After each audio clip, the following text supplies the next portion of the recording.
Good evening everyone. Previous class का answer दो।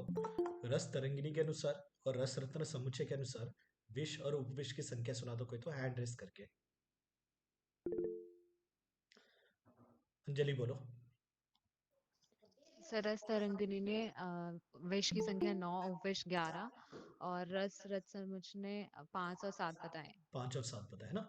रस रत्न समुच्चय दैट इज अपने रस वाग्भट है ना, उन्होंने 5 और 7 बताए। और जो रस तरंगिणी है उन्होंने 9 और 11 बताए। विष और उपविष की संख्या है ना। कोई तो हैंड रेस करके मुझे विष की गति बता दो, जांगम विष और स्थावर विष की। पहले चरक का मत बताओ, पहले गंगाधर राय का मत नहीं बताना है ना। उत्कर्ष बोलो। सर स्थावर विष की उद्धव गति है और जंगम विष की अधोगति। या स्थावर विष की ऊर्ध्व गति होगी और जांगम विष की अधोगति होगी। गंगाधर राय सेम बोलेंगे या अपोजिट बोलेंगे? अपोजिट। अपोजिट बोलेंगे है ना। गंगाधर राय के अनुसार जांगम विष की ऊर्ध्व गति होगी और जो स्थावर विष है उसकी अधोगति होगी है ना। हैंड रेस करके कोई तो मुझे वाग्भट के अनुसार विष के प्रकार बता दो। पहले बेसिक प्रकार है ना, मेन क्लासिफिकेशन, उसके बाद सब क्लासिफिकेशन। श्रुति बोलो। सर कृत्रिम और अकृत्रिम। और उसके बाद कृत्रिम में गर्विश आएगा और अकृत्रिम में स्थावर और जांगम। या वेरी गुड है ना। हम देखते हैं वाग्भट दो प्रकार के करते हैं, एक तो कृत्रिम विष और दूसरा अकृत्रिम विष। कृत्रिम डेफिनेटली जहां पर हम मतलब मिक्स वगैरह करके आर्टिफिशियली वगैरह बना रहे हैं। अकृत्रिम विच इज नेचुरल, तो वहां पर स्थावर और जांगम देखेंगे। अकृत्रिम में अपने गर्विश आ जाएंगे है ना। काल अंतर विपाकित्वात हैंड रेस करके आंसर दो, किसके लिए कहा गया, ऐसे बता दो किसके लिए कहा गया था कि काल अंतर से गर्विश। गर्विश। तो गर्विश शीघ्र मारक होगा या देरी से मारक होगा? देरी से है ना? तो हमने देखा था न तद आशु हरति असुन, कि शीघ्र मारक नहीं होगा, देरी से मारक होगा करके है ना। विषग्न औषधि अभिहतम, दाव अग्नि आताप वायु शोषितम किसके लिए कहा गया था? दूषी विष है ना, दूषी विष के लिए कहा गया था। बट कोई तो हैंड रेस करके आंसर दो कि काश्यप के अनुसार गर्विश और दूषी विष की व्याख्या क्या थी। उर्वशी बोलो। सर गर्विश तो दूषी मतलब विष रहित थे और जो दूषी विष थे वे विष युक्त थे। जो गर्विश थे वो कैसे थे? विष रहित। या विष रहित द्रव्य के सहयोग से। और दूषिय विष हम देखते हैं कि जो मतलब विषारी द्रव्य है उनके सहयोग से जो उत्पन्न हो रहे हैं। कोई तो शारंगर के अनुसार मेरे को विष के गुण कितने हैं, कौन से, ये सुना दो हैंड रेस करके। आलोक बोलो। सर 8 बताए हैं, वैवाही, विकासी, सूक्ष्म, आग्नेय, योगवाही बताया, छेद बताया, मदावह बताया है। और एक रह गया जो विष मारक होगा, जीवितहर। जीवितहर। या वेरी गुड। शारंगर 8 गुण बताते हैं विष के, वैवाही, विकासी, सूक्ष्म, छेदी, मदावहम, आग्नेयम, जीवितहरम, योगवाही है ना। ऐसे करके 8 बताते। चरक 10 बताते, शुष्क 10 बताते और जो वाग्भट है 11 बताते विष के गुण। चरक ने 10 बताया था तो उन्होंने रस क्या बताया था? दृश्य अनिर्देश्य रस। और वहां पर मतलब सुश्रुत क्या बोलते हैं अनिर्देश्य रस की जगह? अपाकी। और वाग्भट दोनों काउंट कर लेते हैं है ना, अनिर्देश्य रस भी बोलते हैं और अपाकी करके ही बोलते हैं। तो इसके लिए वाग्भट के अनुसार कितने हो जाते हैं? 11 हो जाते हैं है ना। आप कोई तो मुझे हैंड रेस करके आंसर दो कि रक्त और पित्त का प्रकोप कौन से गुण की वजह से होता है, और किसने बताया ये मत? अर्चित आपका हैंड रेस पहले से ही है शायद से, या आंसर बताया तो बता दो। उत्कर्ष बोलो। सर पित्त का प्रकोप होता है सर सुश्रुत के अनुसार उष्ण में, पित्त और रक्त का होता है, और उसमें रक्त का प्रकोप चरक के अनुसार सूक्ष्म में होता है। या आचार्य जो सुश्रुत बोल रहे थे तो उन्होंने बोला था उष्ण गुण की वजह से क्या होता है, तो पित्त और रक्त का प्रकोप होता है। बट आचार्य चरक ने बता दिया था सूक्ष्म गुण की वजह से क्या होता है, तो रक्त का प्रकोप होता है। हैंड रेस करके आंसर दो।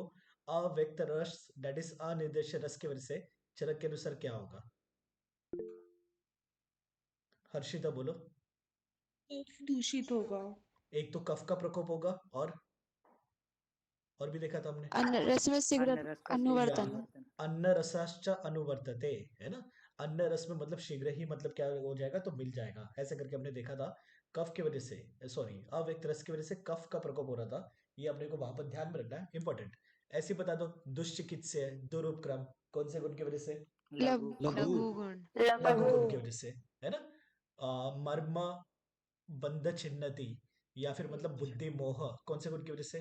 तीक्ष्ण तीक्ष्ण। तीक्ष्ण गुण की वजह से। दोष धातु मल का शपन, कौन से गुण की वजह से? विकासी विकासी विकासी। विकासी गुण की विकासी वजह से, है ना। दोष धातु मल का वगैरह क्या हो रहा था? शपन हो रहा था। अगर मुझे ये बताओ कि ओज का प्रसन्न गुण है, तो विष या मध्य उसके कौन से गुण से उसका नाश करेगा?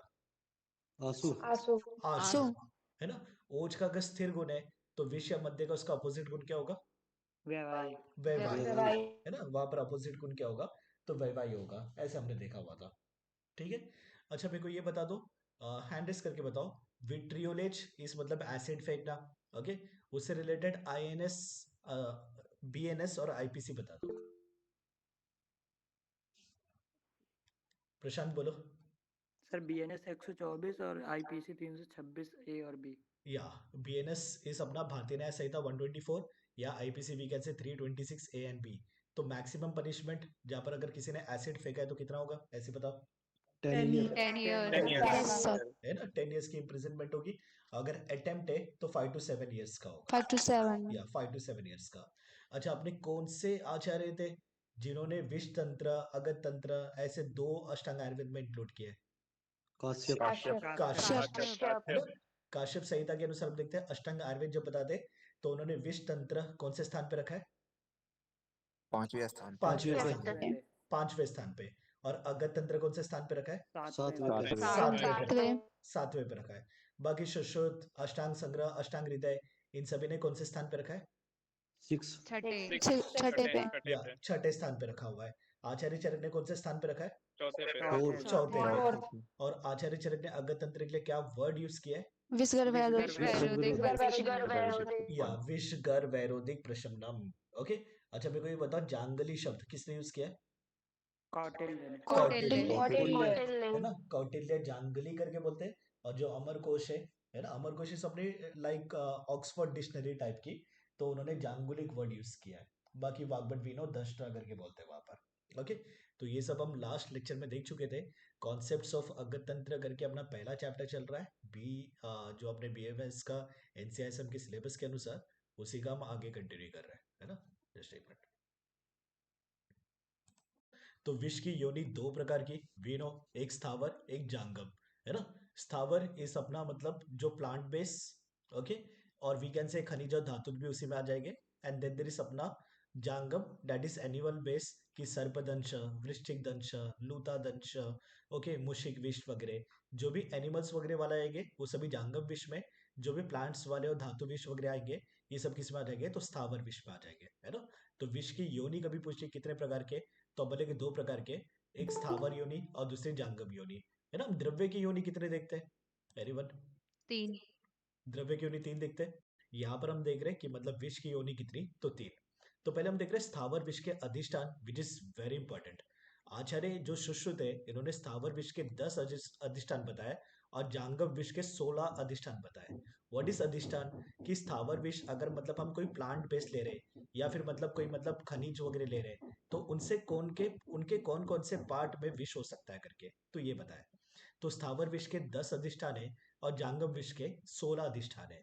अब ये अपने को 10 अधिष्ठान के नाम याद होना चाहिए, क्योंकि ऐसे क्वेश्चन आ जाते हैं, इनमें से कौन सा स्थावर विष का अधिष्ठान नहीं है ना। कि मूल, पत्र, फल, बीज, तो आप बोलोगे बीज नहीं है। आप बोलोगे बीज में तो होता है विष, बहुत सारे विष है जो बीज में मतलब होते हैं। फॉर एग्जाम्पल गुंजा है, कुचला है ना, हो है। बट आयुर्वेद में क्या होता है, जहां पर भी बीज बोलना होता है तो वहां पर वो फल बोल देते हैं।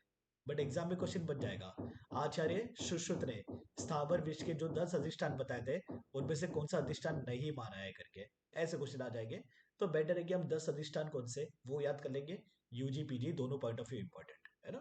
तो स्थावर विष के दैट इज अपने प्लांट बेस्ड और खनिज बेस्ड, तो उनके 10 अधिष्ठान देख रहे हैं।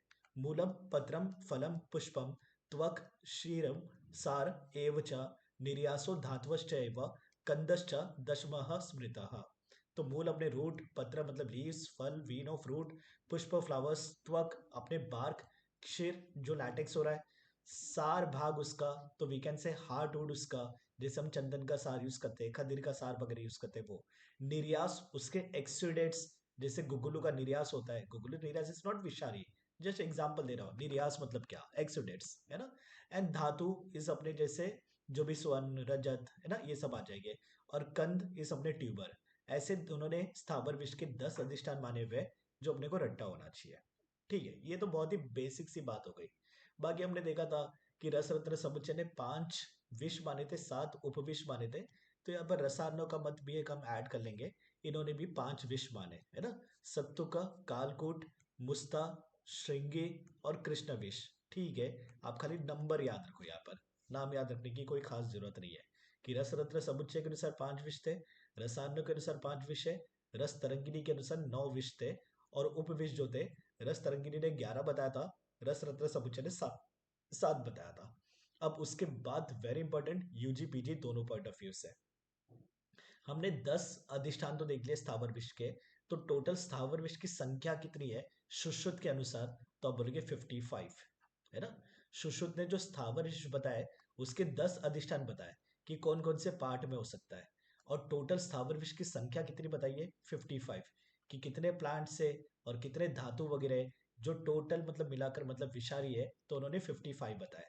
सुश्रुत का काउंट फिक्स है 55। चरक में क्या होता है, चरक में 21 गिना देते हैं और आगे आदि बोलते हैं। तो चरक ने 21 एग्जांपल्स तो दे दिया, and Charak was like etcetera etcetera और भी होते हैं करके, बट स्टिल गलती से कभी पूछ लिया कि चरक ने कितने स्थावर विष बताए, तो बोलेंगे 21। ओके, सुश्रुत ने कितने बताए, तो 55, ये तो फिक्स है। वाग्भट ने भी कितने बताए, तो 55 ही बताए। ओके, उसके बाद हम देखेंगे कि चरक जो सुश्रुत ने 55 बताए उसका डिवीजन कैसे है, अधिष्ठान के अनुसार, है ना। कि मूल विष कौन से, पत्र विष कौन से, फल विष कौन से। तो यहाँ पर पहले तो आप नंबर्स याद रखोगे, उसके बाद जो इंपॉर्टेंट है एग्जाम्पल्स वो मैं बता दूंगा, वो एग्जाम्पल्स आप बाद में याद करोगे, है ना। पहले अपने को नंबर फिक्स होना चाहिए कि मूल विष कितने बताए, पत्र विष वगैरह कितने बताए। टोटल स्थावर विष के अधिष्ठान पूछ लिए तो आप बोलोगे 10, स्थावर विष की संख्या पूछ ली सुश्रुत के अनुसार तो 55, और चरक के अनुसार अगर पूछ ही लिया गलती से तो कितना बोलोगे 21। 21। 21, है ना 21। ये सही नहीं है बट स्टिल कोई भरोसा नहीं होता है, तो हम 21 याद रख लेंगे। ओके, अब ये जो 10 अधिष्ठान थे और टोटल 55 थे, तो उसका हम डिवीजन देख रहे हैं। तो मूल विष कितने बताए 8, है ना। मूल विष कितने बताए 8। अब चरक में या जो भी मतलब अपने संहिता वगैरह होता है, मोस्टली जो उनका पहला श्लोक होता है वो 8 पद से युक्त होता है, क्योंकि शुभ माना जाता है ना। तो मूल इस अपना बेस वी विल थिंक, तो ये अपना शुभ होना चाहिए। तो इसके लिए मतलब इसकी संख्या कितनी 8, डायरेक्ट रट लो, बट ऐसे कुछ भी फालतू लिंक बता रहा हूँ, स्टोरी बता रहा हूँ, तो सुन लो तो याद हो जाएगा वहां पर, है ना। कि अपने जो भी बेस अपना जो भी संहिता वगैरह स्टार्ट होता है, तो वहां पर पहला जो मतलब श्लोक होता है या सूत्र होता है वीकेंड से, उसमें 8 पद होते हैं हमेशा, है ना। तो मूल विष कितने 8। पत्र कितने बताए, तो उन्होंने 5 बताए। पत्र विष कितने बताए 5। कैसे याद रख लेंगे, एरंड का पत्र, एरंड के पत्र के 5 के पर क्या नाम है, पंचांग। पंचांगुल, है ना। एरंड के पत्र का वन ऑफ द पर्याय पंचांगुल। एरंड के पत्र पालमेट होते हैं। ओके, तो इसके लिए मतलब उसको क्या बोला गया पंचांगुल। ओके, तो वैसे याद रख लेंगे कि पत्र 5, पत्र विष कितने 5। पंचांगुल का कोई लेना देना नहीं, but just we will imagine कि एरंड के पत्र का क्या बोलते हैं हम पंचांगुल, है ना। तो वैसे ही मतलब यहाँ पर हम देख रहे हैं पत्र विष कितने 5। फल कितने, तो 12, है ना। हम फल लेने जाते फॉर एग्जाम्पल केला वगैरह लेके लेने जा रहे, हमने बोला 1 डजन फल दे दो, है ना। 1 डजन कितने होते हैं अपने 12। ओके, तो फल विष कितने 12, सीधा रट लो, कोई ये नहीं है। बट ऐसे फालतू की एक स्टोरी याद रख लेना है कि फल जब हम केला लेने जा रहे, बनाना लेने जा रहे हैं, हमने बोला 1 डजन, तो नॉर्मली 1 डजन हम लेते, 1 डजन इस अपना 12, है ना। तो फल विष कितने 12। ओके, पुष्प कितने, पुष्प भी 5 है। नॉर्मली सेपल्स पेटल्स कितने होते हैं फ्लावर्स में 5, नॉर्मली आई एम सेइंग 4 भी होता है, ऑलरेडी अपने को पता है, बट नॉर्मली 5 होते हैं, है ना। तो petals related to flowers normally 5 होते हैं, तो वी विल थिंक कि पुष्प भी कितने अपने 5, पुष्प विष भी कितने 5, है ना। त्वक सार निर्यास, है ना। त्वक सार निर्यास ये कितने अपने, तो 7। वी विल इमेजिन त्वक सार निर्यास TN तमिलनाडु CS के धोनी, है ना। धोनी इज अपना 7। तो त्वक सार निर्यास ये कितने विष है अपने, तो 7, है ना। वी नो 7 धोनी थाला फॉर अ रीजन। ओके, तो त्वक सार निर्यास TN तमिलनाडु CSK, है ना, चेन्नई वाला तमिलनाडु। तो इनके कितने टोटल 7 है, त्वक सा निर्यास। शिर कितने 3, ये तो हमने चरक सूत्र 1 में भी पढ़ा था, है ना। जब हम षट शोधन वृक्ष देखते तो वहां पर हम कितने शिर और कितने त्वक देखते? 6। 3 शीट, 3 शीर शीर और 3 त्वक। या 3 त्वक। 3 वल्कल या 3 त्वक देखते हैं, बट वो दूसरे शिर थे, ये दूसरे। वहां पर 3 शिर हमने देखे थे, कौन से? अर्क शिर, कृष्ण स्नोहिक शिर और अश्मंतक स्नोही शिर, अश्मंत। अश्मंतक। है ना। अर्क, स्नोही और अश्मंतक देखते हैं हम चरक सूत्र 1 में। जो बोलते हैं अश्मंतक क्या करता है, एनीवन बोलो? वमन वमन। करता है। वमन करता है। वमन। स्नोही क्या करता है? विरेचन करता है। अर्क विरेचन। जो है विरेचन। वमन विरेचन दोनों करता है ना। ये हम चरक सूत्र 1 में देखते हैं, दीर्घम जीवित अध्याय में जब हम त्रिशीर देखते हैं। तो यहाँ पर भी हम देख रहे हैं शीर कितने 3, कुमुदग्नि, स्नोही, जाल शीर। एग्जाम्पल बाद में करेंगे, आप खाली नंबर से याद रखो। 3 शेर, ये तो हम चरक सूत्र 1 में भी हमने याद रखा है, 3 शेर करके। धातु विष 2, वेरी इंपॉर्टेंट। सबसे अगर ज्यादा बार कभी इस टेबल में क्वेश्चन बनाए तो धातु विष के ऊपर, है ना। बाकी तो सब प्लांट बेस्ड है, धातु इस अपने वी कैन से खनिज मिनरल्स वगैरह की बात चल रही है ना। तो धातु विष कितने 2, कंद विष कितने 13। कंद विष सबसे ज्यादा है, तो इसके लिए जो कंद विष को ये प्रमुख मानते, और कंद विष के एग्जाम्पल सुश्रुतहारी के अलग अलग बताएंगे कि कालकूट की वजह से क्या लक्षण होंगे, वत्सनाभ की वजह से क्या लक्षण होंगे, सब अलग अलग से काउंट करवाएंगे, है ना।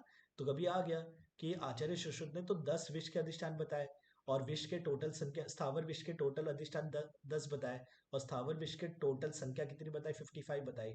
बट इनमें श्रेष्ठ किसको माना है? तो बोलेंगे कंद विष को श्रेष्ठ माना है उन्होंने, है ना।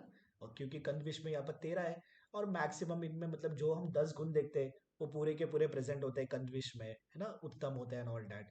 तो इसके लिए कंद विष को उन्होंने 13 माना हुआ है। ओके, तो मूल विष इस 8, पत्र विष 5, फल 12, पुष्प 5, त्वक सा निर्यास 7, शेर 3, धातु 2, और कंद विष कितने अपने? तो 13 है। अब हम एग्जाम्पल्स देखेंगे, है ना। एग्जाम्पल्स मोस्टली जो क्वेश्चन आता है, एक तो अपने धातु विष के ऊपर आता है और दूसरा कंद विष के ऊपर आता है। अगर 10 में से वी कैन से 10 क्वेश्चन अगर बनाए इस टेबल पर कि स्थावर विष के जो मतलब 55 का डिवीजन जो है, तो 10 में से 9 बार क्वेश्चन तो यही बने धातु के ऊपर और कंद के ऊपर। एक आधी बार गलती से ऊपर चले जाएंगे, है ना, मूल विष एंड ऑल दैट पे। अदरवाइज कंद विष और धातु विष के पर ही क्वेश्चंस बनते हैं। ओके, मूल विष पे बन जाते हैं, जो टिक किए मैंने वो याद रखेंगे। ओके, तो मूल विष टोटल 8 थे, पूरे के पूरे 8 रट्टा मारने की जरूरत नहीं है, हम याद रखेंगे क्लीतक, करवीर और गुंजा। गुंजा प्रैक्टिकली जो है, गुंजा का बीज इज पॉइजन, है ना, जिसमें एब्रिन होता है, ये अपने को पता है। ओके, ये सभी को पता है, गुंजा का बीज इज पॉइजन, और प्रैक्टिकली मतलब बीज ही हम यूज करते हैं एज अ टॉक्सिक, उसका इंग्रेडिएंट जिसमें एब्रिन उसमें पाया जाता है। गुंजा का मूल इज नॉट एट ऑल विषारी, गुंजा का मूल तो अडल्ट्रेंट है। किसका अडल्ट्रेंट है? यष्टि मधु का। साइड में लिख के रखो, यष्टि मधु उसके नाम में ही है। यष्टि मधु की मूल कैसी होगी? तो मीठी होगी, है ना। तो यष्टि मधु इंडिया में बाहर से हम इंपोर्ट करते हैं।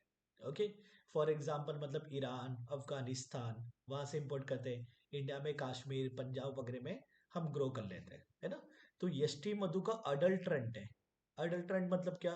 कि जो बिजनेस करने वाले लोग वगैरह होते हैं, वो क्या कर देंगे, यष्टि मधु नहीं मिल रहा है तो उसमें गुंजा का मूल वगैरह मिक्स कर देंगे, है ना। याद रखिए बात, गुंजा इज अडल्ट्रेंट ऑफ यष्टि मधु। तो यष्टि मधु जैसे मधुर है, गुंजा भी मधुर है, और ये हम खा लेते हैं, कुछ होता नहीं है। तो गुंजा का मूल इज नॉट विषारी, बट फिर भी आचार्य सुश्रुत ने बोला है तो अपने को याद रखना है कि गुंजा को कौन से विष में रखा है। आ जाएगा क्वेश्चन, मूल विष, बीज विष, पुष्प विष, पत्र विष। हम प्रैक्टिकली सोचकर अगर हमने बीज या फल वगैरह लगा दिया तो गलत हो जाएगा। तो यहाँ पर अपने को सुश्रुत का आप्तोपदेश याद रखना है। सुश्रुत ने गुंजा को मूल विष में रखा है, वेरी इंपॉर्टेंट, है ना। करवीर, करवीर का भी मूल विष, करवीर एक्चुअली पूरा का पूरा ही टॉक्सिक होता है। करवीर के मूल हो गए, बीज हो गए, पत्र हो गए, सभी टॉक्सिक है ना। जो भी मतलब कैटल वगैरह खाते हैं उनकी डेथ वगैरह हो जाती है। करवीर is very common cattle poison. उसका नाम ये है मार, अश्व मार, कि घोड़े वगैरह को मारने के लिए वगैरह कॉमनली यूज किया जाता था पहले। But Karveer we should no, Karveer को मूल विष में रखा हुआ है। ओके, करवीर का आयुर्वेद में जब भी आप यूज देखोगे, मोस्टली हम उसको ओरली नहीं लेते, मोस्टली क्या नहीं लेते, हम लोकली यूज करते हैं करवीर का, है ना। देन देयर इज क्लीतक। एक्चुअली क्लीतक पर्याय किसका है? Anyone? यष्टि Madhu. यष्टि Madhu. यष्टि Madhu. But यष्टि मधु विषारी है क्या? नहीं। नहीं नो है। सर। तो यहाँ पर क्लीतक कोई दूसरा द्रव्य है, but still we should know यष्टि मधु, क्लीतक यष्टि मधु का पर्याय। बट एग्जाम में क्वेश्चन यष्टि मधु नहीं आएगा कि यष्टि मधु मतलब कौन से प्रकार का विषय, ऐसे बिल्कुल नहीं आएगा, क्लीतक ही आएगा। क्लीतक यष्टि मधु का तो पर्याय है, बट क्लीतक शायद से और भी कोई द्रव्य था पहले के टाइम पे जो मतलब कैसे था, विषारी था, है ना। तो ये 3 एग्जाम्पल आप याद रखोगे, बाकी रीड करना है रीड कर लो। सुगंध, गरगर, करघाट, विद्युत शिखा, विजया, विजय कर लो, है ना। विजया जया इस भंगा का पर्याय। ओके, भंगा के नॉर्मली हम पत्र यूज करते हैं, पुष्प यूज करते हैं, उसके ऊपर के एक्सुडेट्स दैट इज निर्यास वगैरह यूज करते हैं, बट यहाँ पर इन्होंने मूल विष में रखा हुआ है ना। तो ये आप 4 याद करोगे, क्लीतक, करवीर, गुंजा और विजया, इनको कहाँ पर रखा हुआ है, मूल विष में। दिस इज इंपॉर्टेंट, है ना। मूल विष, कंद विष और धातु विष, ये 3 आप अच्छी तरह से करोगे, बाकी आप रीड करके चले जाओगे तो भी कोई ये नहीं है, ठीक है। तो मूल विष में क्या क्या याद रखोगे, क्लीतक, करवीर, गुंजा और विजया, और यहाँ पर क्वेश्चंस कॉमनली बनते हैं, है ना। पत्र विष 5 बताए, कोई एग्जाम्पल्स आपको करने की जरूरत नहीं है। विष पत्रिका, लंबा, वरदारू, करम्बा, महाकरम, कुछ नहीं करना है। फल विष कितने बताए, 12 बताए, कुमुदवती, वेणुका, करम्ब, महाकरम, करकोटक, रेणुक, खद्योतक, चरबरी, ईबगंधा, सर्पघाती, नंदन, सारपाक, रेणुका। मेरे को खाली इतना बता दो, रेणुका किसका पर्याय, किसके बीच को बोलते हैं, निर्गुंडी। निर्गुंडी, है ना। निर्गुंडी के बीच को हम रेणुका या फिर हरेनुका करके बोलते हैं, है ना। रेणुका या फिर हरेनुका करके बोलते हैं। एक चाहिए टिक करना है तो यहाँ पर करकोटक टिक कर लेना, वो भी कोई खास इंपॉर्टेंट नहीं है। पुष्प विष में उन्होंने माना है वेत्र, कदम्ब, कादम्ब एक्चुअली बोला है, वल्लीज, करम्ब, महाकरम्ब। तो कदम्ब इज नॉट विषारी, यहाँ पर कोई दूसरा ही द्रव्य है जो कदम के नाम से मिलता जुलता है, कादम्ब करके, है ना। और कदम का भी फ्लावर्स फेमस है ना। जब भी हम वातज अश्मरी का बताते कि वातज अश्मरी किसके समान दिखता है, तो हम बोलते हैं कदम्ब पुष्प तुल्य करके, कि कदम के फ्लावर्स के जैसे दिखता है। कदम के फ्लावर्स भी ऑल नो बॉल के जैसे हो गए, उसके ऊपर स्पाइक्स वगैरह होते हैं, है ना। तो वैसे याद रखना है, कदम के फ्लावर्स इज वेरी फेमस। तो यहाँ पर कभी गलती से आ गया कि कादम्ब कौन से प्रकार का विष है, तो बोलेंगे पुष्प विष, नॉट दैट इंपॉर्टेंट, सुन लो, है ना। त्वक, सा, निर्यास, या फिर अंतरपाचक, कर्तरीय, सैरेयक, है ना, सौरियक एक्चुअली, करघाट, करम्बा, नंदन, नाराचक, ये सब बोला है, रीड कर लो। ओके, शीर विष उन्होंने 3 बताए, एक बताया कुमुदग्नि, स्नोही, जाल शिरी। तो ये तो चलो इसके नाम में ये जाल शिरी, तो ये शीर वृक्ष हो गया।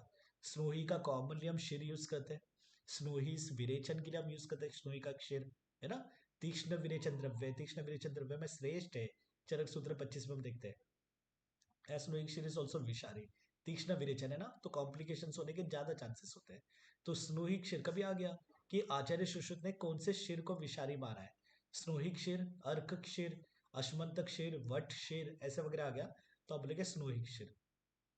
और एक एग्जांपल कौन सा बोला है, कुमुदग्नि, ठीक है। धातु विष वेरी इंपॉर्टेंट, फेनाश्म और हड़ताल। फेनाश्म इज अपना आर्सेनिक, दैट इज संख्या, जिसको गौरी पाषाण करके भी हम बोलते हैं, है ना। रस शास्त्र में हम पढ़ते हैं सब, ओके, गौरी पाषाण, ओके। तो फेनाश्म, आर्सेनिक, संख्या, गौरी पाषाण, one and the same. Sushrut ने इसको विष द्रव्य में रखा है। ऐसे भी क्वेश्चन बहुत बड़ा है कि मतलब फेनाश्म का सर्वप्रथम वर्णन किसने किया है, सर्वप्रथम मतलब हड़ताल और फेनाश्म को धातु विष में किसने रखा है, तो सुश्रुत ने रखा है। हड़ताल का वर्णन चरक भी करते हैं, बट विष करके नहीं बताते। बहुत जगह आचार्य चरक हड़ताल का वर्णन करते हैं, लोकल लेप वगैरह में हम हड़ताल का यूज हमने मल्टीपल टाइम्स देखा हुआ है ना। विष करके चरक ने कभी नहीं बताया। तो फेनाश्म का सर्वप्रथम वर्णन तो अपने सुश्रुत कर रहे हैं, फेनाश्म और हड़ताल को सर्वप्रथम विष में इंक्लूड किसने किया है, धातु विष में, तो भी अपने आचार्य सुश्रुत ही है ना। तो सुश्रुत ने धातु विष 2 बताए, कौन से 2 बताए, एक फेनाश्म which is nothing but arsenic, जिसको हम संख्या या गौरी पाषाण करके ही बोलेंगे, एंड देयर इज अपना हड़ताल। हड़ताल मनःशिला हम देखते हैं, हड़ताल S2 है या S3 है, S3 S3 है ना, S3 है। और S2 कौन सा है, मनशिला। मनशिला, है ना। मनशिला इज AS2S2, ओके। तो यहाँ पर आप धातु विष अच्छी तरह से याद रखोगे, फेनाश्म और हड़ताल। कंद विष जो सबसे ज्यादा है, जो सबसे वीकेंड से विषारी है सभी प्रकार के स्थावर विष में, तो अपने कंद विष 13। कौन कौन से, कालकूट, हम मतलब विष के जब नाम देख रहे थे वहां पर हमने देखा था आलाहल, कालकूट, शुंगिक, मुस्तक, ये सभी हमने विश वाले एग्जाम्पल्स में देखे थे, जब रस तरंगिनी बता रहे थे ना कि 9 विश होते हैं करके और 11 उपविश होते हैं, तो 9 विश में हमने यही सब नाम देखे थे, आलहल, कालकूट, वत्सनाभ, मुस्तक, श्रृंगी, यही सब देखे थे। तो ये सब अपने कंद विश में आ रहे हैं, ठीक है। महाविश नाम में ये महाविश, तो कंद विश आएगा, क्योंकि सबसे अधिक अगर कोई विषारी है तो कंद विश है। हालाहल, कालकूट, वत्सनाभ, मुस्तक, श्रृंगिक, ये सभी रसतरंगिनी के जो 9 हम विश देख रहे थे, वो सभी के एग्जाम्पल्स यही थे, कंद विश ही थे वहां पर, है ना। फिर हम देख रहे हैं सरसप और पालक। पालक मतलब अपना स्पिनच नहीं है, पालक is one of the type of wish, अलग विश है, बट पालक को उन्होंने कंद विश में लिखा है। कभी आ गया गलती से, आचार्य सुश्रुत के अनुसार पालक कौन से प्रकार का विष है, तो ये नहीं सोचना अच्छा पालक के तो हम पत्ते खाते तो भाई पत्र विष होगा, नहीं। जो हम पालक खाते, स्पिनच खाते, that is a different thing. यहाँ पर पालक कोई अलग विषय जिसका कंद उन्होंने विषारी बताया। सरसप, सरसप इज नॉट यहाँ पर अपना सरसों, वो वाला सरसों बिल्कुल नहीं है, यहाँ पर कोई दूसरा ही द्रव्य है जिसका उन्होंने बोला कंद क्या है, विषारी है। बट सरसप इज वेरी फेमस वर्ड, सरसों, तो इसके लिए पूछ लेंगे कि आचार्य सुश्रुत ने सरसप को कौन से विष में रखा हुआ है, तो हम बोलेंगे कंद विष में रखा हुआ है ना। तो जो टिक किए है वो आप याद करोगे, ठीक है। कंद विष टोटल संख्या तो 13 है, बट कंद विष के एग्जाम्पल में कौन कौन से करोगे, एक तो विष के जो रस तरंगिनी के एग्जाम्पल थे वो आप याद रखोगे, है ना। कौन कौन से आ जाएंगे इसमें, कालकूट, वत्सनाभ, मुस्तक, श्रृंगी, हालाहल, ये सब आ गए। विष दैट इज महाविष। 2 एग्जाम्पल एक्स्ट्रा मत याद कर लोगे यहाँ पर, सरसप और पालक। वत्सनाभ का बहुत कॉमनली बनता है, वत्सनाभ कौन से टाइप का विष है, मूल विष है, कंद विष है, पत्र विष है, फल विष है, तो वत्सनाभ का कंद है, याद रखना। बचपन में वगैरह आप पढ़ोगे तो आपके द्रव्य गुण के बुक में तो वहां पर मूल विष लिखा रहेगा, but we know Vatsnabh is कंद विष, वत्सनाभ मूल विष नहीं है। आपके टेक्स्ट बुक में हर जगह अलग अलग लिखा रहेगा कि वत्सनाभ का मूल यूज करते हैं, मूल यूज करते हैं, गलत है वो।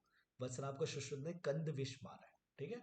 तो फाइनली कौन कौन से आप एग्जाम्पल्स याद रख रहे हो, मूल विष जो टोटल 8 थे उसमें से आप 4 याद रखोगे, क्लीतक, करवीर, गुंजा और विजया, ठीक है। उसके बाद आप याद रखोगे फल विष में एक तो याद रख लेना आप करकोटक, ओके। अच्छा, कौन से ऐसे द्रव्य हैं जिसके सेवन के समय हम ककार अष्टक का सेवन नहीं करेंगे, क से चालू होने वाले 8 द्रव्य, पारस, पारद और क्या बताया था, भल्ला तक। भल्ला तक। पारद और भल्ला तक के सेवन के समय क से स्टार्ट होने वाले 8 द्रव्य का हम प्रयोग नहीं करवाएंगे। वहां पर हमने कर्कोटक, है ना, ये सब देखा हुआ था एग्जाम्पल पे।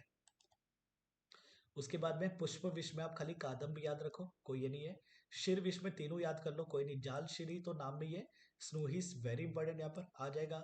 आचार्य सुश्रुत ने कौन से शिर को विष माना है, स्नूहिक शिर, अर्क शिर, अश्वंतक शिर, वट शिर, ऐसे आ जाएंगे तो आप बोलेंगे स्नूहिक शिर। धातु विष इज वेरी इंपॉर्टेंट यहाँ पर। धातु विष 2 माने, फेनाश्म और हड़ताल, और कंद विष कितने माने, 13 माने।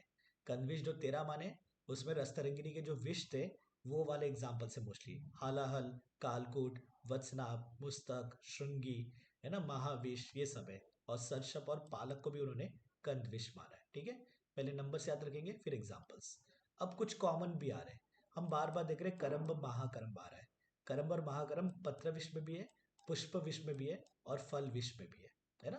करम्ब महाकरम्ब हम देखेंगे, पत्र विष में भी करम्ब महाकरम्ब है ना। फल विष में भी हम देखेंगे वहां पर भी करम्ब और महाकरम्ब आ गए, और पुष्प विष में भी हम देख रहे हैं करम्ब और महाकरम्ब आ गए।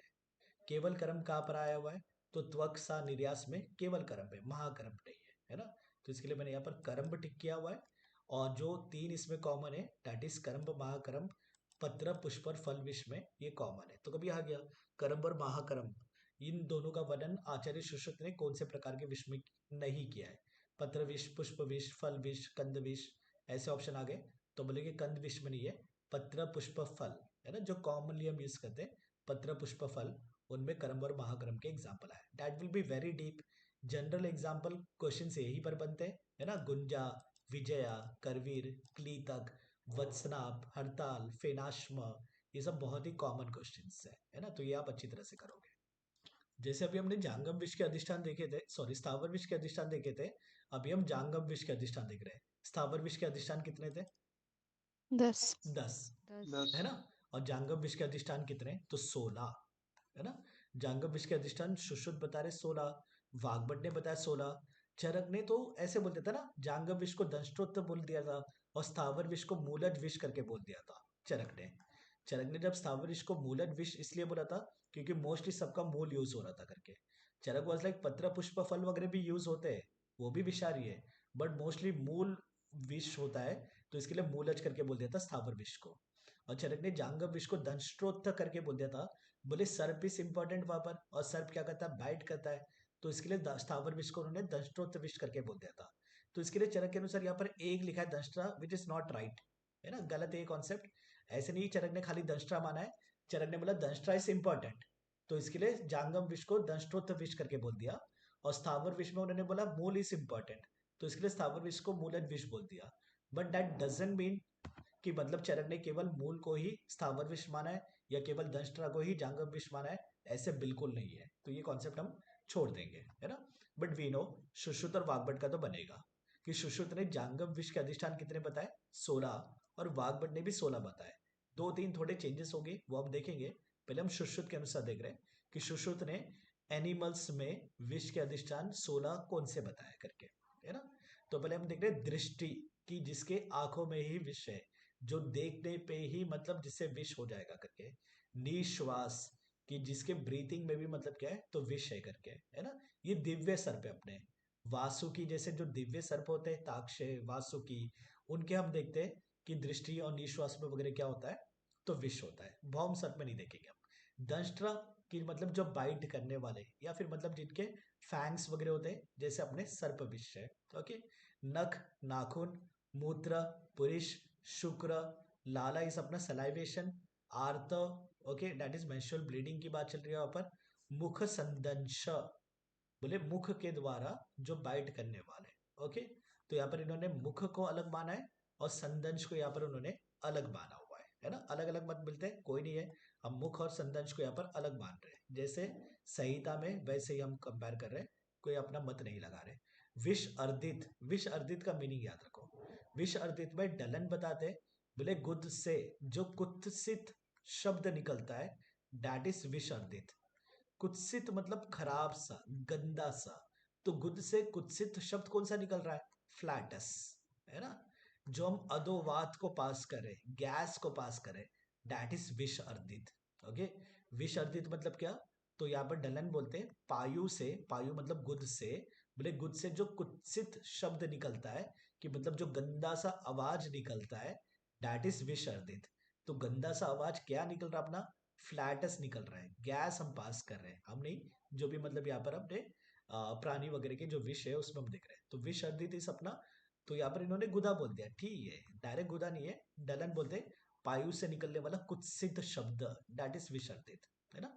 फिर हम देख रहे हैं तुंड अस्थि, तुंड मतलब चोच, अस्थि मतलब बोन्स, है ना।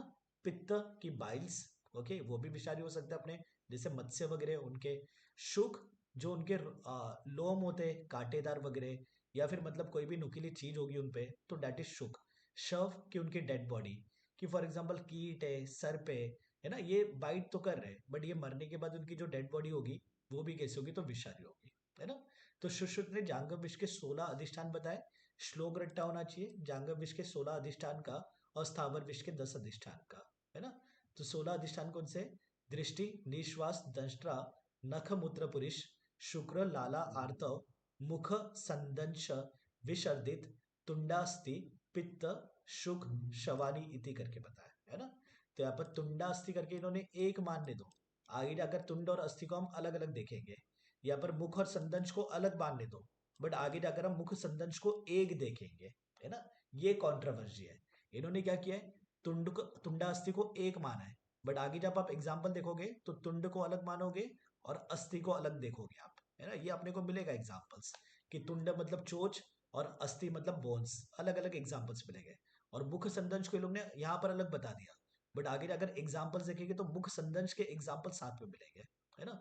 बट क्या है, सभी टेक्स्ट बुक किसको फॉलो कर रहे हैं, अंबिका दत्त शास्त्री। और अंबिका दत्त शास्त्री ने यही फॉलो किया है कि मुख संदंश को अलग लिखा हुआ है और तुंड अस्थि को एक साथ लिखा हुआ है, तो हम भी उसको ही फॉलो कर रहे हैं। भेड़ चाल चल रहे हैं, सीधा सीधा गलत है, सीधा सीधा गलत है। आचार्य सुश्रुत जब नीचे एग्जाम्पल्स देंगे 16 अधिष्ठान के, तो मुख संदंश का एक साथ देंगे, तुंड और अस्थि का अलग अलग देंगे। तो सुश्रुत वॉज नॉट पागल, है ना। तो यहाँ पर अंबिकादत्त शास्त्री की जो गलती है वो सभी मान रहे हैं। और ढल्लन ने इसके ऊपर कुछ बोला नहीं। ढल्लन को क्या पता था लोग पागल है करके, कि मुख संदंश को अलग कर देंगे और तुंडास्ती को एक कर देंगे करके, कोई नहीं। बट जैसे भेड़ चाल चल रहे हैं, हम भी भेड़ चाल चलेंगे, हम अलग नहीं करेंगे, क्योंकि क्वेश्चन वहीं से बनेगा, अंबिकादत्त शास्त्री से ही बनेगा, है ना। तो इसके लिए हम भी वैसे ही कर रहे हैं, हम भी वही फॉलो कर रहे हैं, कुछ अलग नहीं कर रहे हैं। ओके, तो वाग्भट ने जांगव विष के वाग्भट ने भी 16 अधिष्ठान बताए, बट चेंजेस क्या है, तो उन्होंने विष अर्दित की जगह पर स्पर्श बताया। ओके, सुश्रुत ने विष अर्दित का मीनिंग क्या था, कि पायु से निकलने वाला कुत्सित शब्द, कि गुदा प्रदेश से निकलने वाला कुत्सित शब्द, दैट इज फ्लैटस, वो था। तो यहाँ पर वाग्भट ने इसको नहीं माना है, वाग्भट ने स्पर्श करके बताया, है ना। संदंश, ओके, एक्चुअली मुख संदंश होता है, तो इन्होंने संदंश नहीं माना है, याद रखना, रक्त मान लिया, ऐसे याद रखो। और तुंडास्थि की जगह पर इन्होंने अस्थि मान लिया। ओके, ऐसे कर लेंगे हम। विष अर्दित की जगह पर स्पर्श, संदंश की जगह पर रक्त, और तुंडास्थि की जगह पर अस्थि। एक्चुअली तुंड अलग है, अस्थि अलग है, अस्थि दोनों ने मान लिया है, कोई नहीं। आप मेन यहाँ पर याद रखोगे सबसे मेजर डिफरेंस, एक तो उन्होंने रक्त माना है और स्पर्श माना है। ओके, कि मतलब प्राणियों का जो रक्त है वो भी विषारी होता है, और प्राणियों का जो स्पर्श है वो भी विषारी होता है। तो कौन सा नहीं माना है, तो बोलोगे विष अर्दित को नहीं माना है इन्होंने, ठीक है।